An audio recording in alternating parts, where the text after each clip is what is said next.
ప్రియమైన నా కుమారుడా, నా కుమార్తె, ఇన్ని సంవత్సరాలుగా నీ కోసమే నేను ఎదురు చూస్తున్నాను. రోజులు మారాయి, నెలలు మారాయి, కాని నీవు మాత్రం మారలేదు.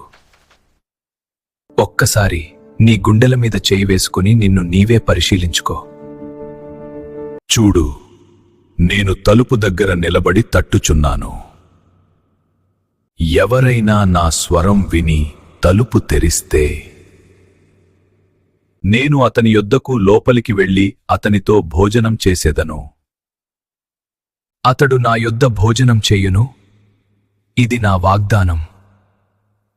ఇది సంవత్సరం చివరి రోజు, కాని నీ జీవితానికి చివరి రోజు ఎప్పుడో నీకు తెలియదు. ఈ క్షణమే తిరిగిరా, మరో క్షణం దాటితే అవకాశం ఉండకపోవచ్చు. పరిశుద్ధుడు పరిశుద్ధుడు పరిశుద్ధుడు అయిన మా దేవా, నీకే స్తుతులు.